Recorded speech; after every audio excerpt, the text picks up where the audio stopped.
l'invité de la matinale. KTO Radio. Jeudi 24 avril dernier, le peuple arménien commémorait le 110e anniversaire du génocide arménien. KTO Radio vous propose de revenir sur cette tragédie qui, entre 1915 et 1916, a vu l'Empire ottoman exterminer 2/3 des Arméniens. Le Metz Yérern, le grand mal, le grand crime reste pourtant méconnu et surtout non reconnu par un grand nombre de pays, à commencer par la Turquie. Philippe Soukassian, bonjour. Bonjour. Vous êtes historien et diacre de l'Église arménienne apostolique. Le génocide arménien, c'est entre 1,2 et 1,5 million de morts sous la torture, l'exode, le manque d'eau, de nourriture et l'extermination de masse. Comment a-t-on pu en arriver à une telle barbarie ? Alors c'est une grande question à laquelle, jusqu'à ce jour, on n'a pas de réponse définitive. Mais tous les historiens s'accordent à dire que ce grand crime arrive à un moment, on est en pleine Première Guerre mondiale, où depuis 6 ans à peu près, un pouvoir s'est instauré à la tête de l'Empire ottoman. Il y a eu une révolution, et une révolution dont on pensait qu'elle allait apporter vraiment du bien à l'ensemble du peuple de l'Empire ottoman, c'est-à-dire d'abord des Turcs, et puis de l'ensemble des minorités qui vivaient donc dans ce pays.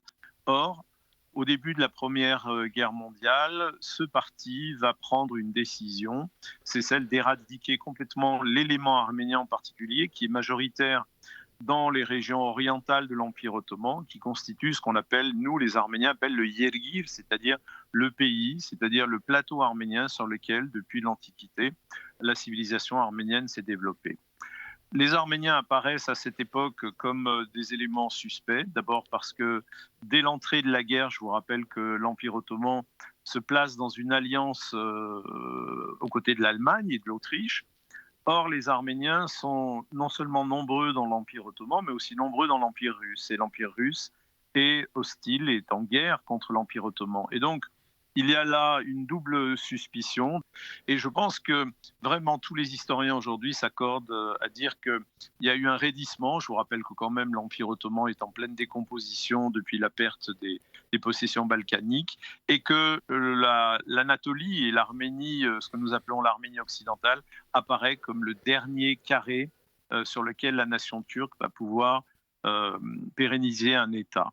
Et on pense que c'est vraiment ceci qui a entraîné ce grand génocide. Le pape François, en visite apostolique en juin 2016 en Arménie, parlait même du génocide arménien comme du premier génocide du XXe siècle. Tout à fait. Alors je dois dire que les propos du pape François, alors c'était dès 2016 au Vatican, en réalité, il y avait eu une célébration à laquelle participaient les deux catholicos de l'Église arménienne, le catholicos suprême et le catholicos qui est au Liban. Et donc le pape a eu ce courage d'affirmer cette vérité historique qui jusque-là était tue par beaucoup d'États. Et je pense que ça a même été un élément catalyseur, puisque à la suite de cette déclaration du pape François, d'autres États se sont prononcés de la même manière. Voilà. La prise de position de François qui avait d'ailleurs créé un incident diplomatique avec la Turquie, entre le Saint-Siège et la Turquie, qui ne reconnaît toujours pas ce génocide. Oui. À l'heure d'aujourd'hui, il y a 33 pays qui reconnaissent officiellement les massacres du peuple arménien comme un génocide. Pourquoi si peu ? Alors pourquoi si peu ? D'abord parce que pendant très longtemps la question a été tue, c'est-à-dire que pour les Arméniens la période de deuil a été très longue.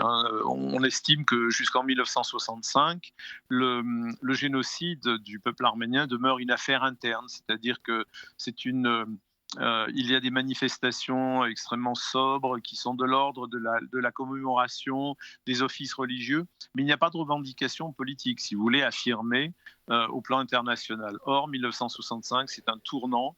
Les communautés arméniennes de la diaspora, mais aussi les Arméniens d'Arménie soviétique commencent à revendiquer le droit à cette mémoire, et surtout, ils exigent une reconnaissance et une réparation. En Arménie soviétique, à l'époque, en 1965, il y a d'immenses manifestations qui sont les premières, je crois, dans la période la plus récente de l'Union soviétique, où les Arméniens descendent dans la rue pour exiger la reconnaissance du génocide et même la restitution de territoires. Donc on peut dire qu'à partir de 1965 va débuter un lent processus de revendications politiques dans toutes les communautés. Il va y avoir la reconnaissance du Parlement européen en 1981, je crois, et un combat qui, en France, par exemple, va aboutir en 2001 par une loi, cette fois. La France est le seul pays à avoir non seulement reconnu le génocide, mais à l'avoir gravé dans le marbre, si j'ose dire, par une loi. Voilà. Et on peut dire que le fait que la Turquie ait été et est toujours un pilier important de l'OTAN bloquait cette revendication pendant la période soviétique, et sans doute que l'indépendance de l'Arménie, le fait que la Russie, si vous voulez, qui avait quitté l'Arménie, n'était plus là, et bien l'opposition, si vous voulez, OTAN, Union soviétique ayant disparu, eh bien la République d'Arménie, les Arméniens ont pu porter plus sûrement leurs revendications partout. Voilà. Et on imagine que la mémoire de ce génocide reste également vive dans les familles arméniennes.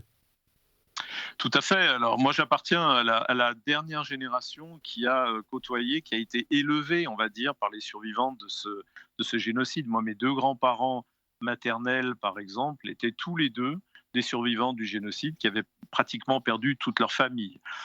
Du côté de mon père, c'est un peu pareil, voilà. Et donc, ce souvenir, c'est d'abord le témoignage des survivants, un témoignage aussi au second degré par nous, parce que nous, on a vécu tout ça, qui nous ont transmis.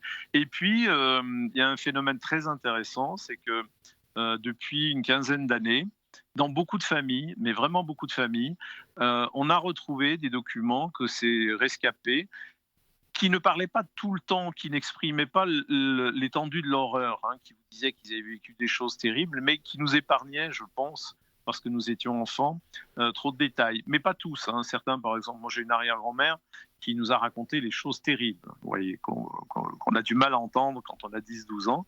Mais donc, il y a un phénomène très intéressant, c'est qu'on a énormément de témoignages de survivants. Et actuellement, il y a un énorme travail qui est fait à Yerevan. Il y a le mémorial du génocide, auquel est adossé un institut de recherche sur le génocide des Arméniens, mais aussi les autres génocides. Et par exemple, cet institut publie, alors je ne sais plus à combien ils en sont, mais ils en ont déjà publié une quinzaine. Et tous ces témoignages sont très intéressants parce qu'on n'est plus dans l'histoire, la grande histoire, mais on est dans la micro-histoire. Et c'est le témoignage direct des gens qui ont enduré ces persécutions qui se révèlent à nous. Et c'est de cette façon que cette mémoire avec la disparition des derniers témoins de ce génocide continue à être entretenue. Oui, tout à fait. Alors, il y a quelque chose aussi d'assez intéressant et qui va peut-être vous surprendre, mais pendant des décennies, le souvenir de ces martyrs, de ces défunts, on a célébré des offices des défunts. Or, depuis 2015, l'Église arménienne a proclamé que ces martyrs étaient des saints, et depuis, ce n'est plus un office des défunts qui est célébré, mais un office durant lequel on demande l'intercession de ceux qui ont été collectivement sanctifiés, c'est-à-dire 1 500 000 martyrs. Et l'Église arménienne a joué un rôle en cela dans la préservation de cette mémoire.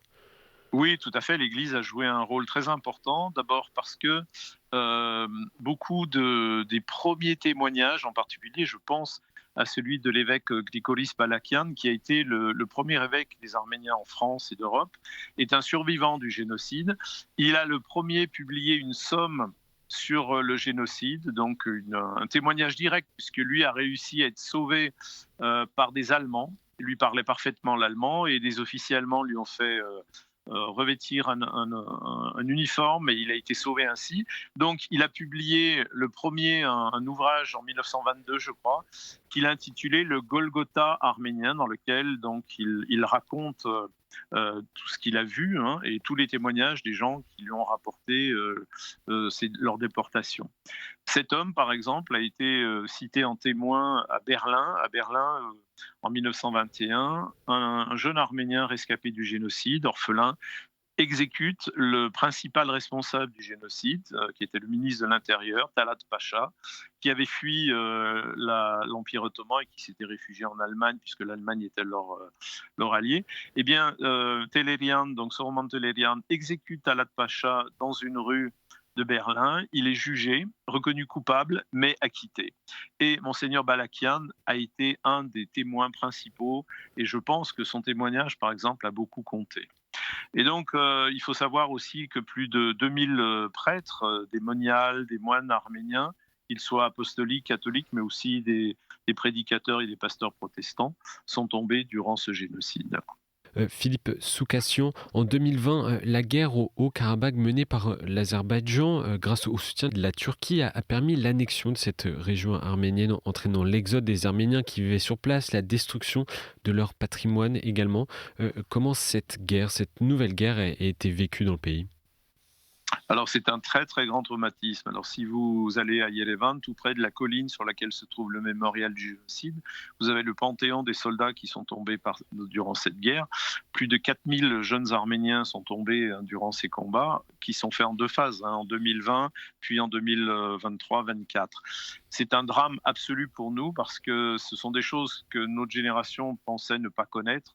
Nous avons eu la chance de vivre la nouvelle indépendance de l'Arménie en 1991 et nous étions très loin de l'idée qu'à nouveau, un territoire arménien pourrait être vidé de sa population et c'est vraiment un très grand traumatisme avec un sentiment de grande solitude aussi. Alors vous l'avez dit, la Turquie a largement appuyé d'un point de vue logistique, militaire, l'Azerbaïdjan, mais pas seulement. Il y a eu le Pakistan, il y a eu aussi le concours de djihadistes amené par la Turquie.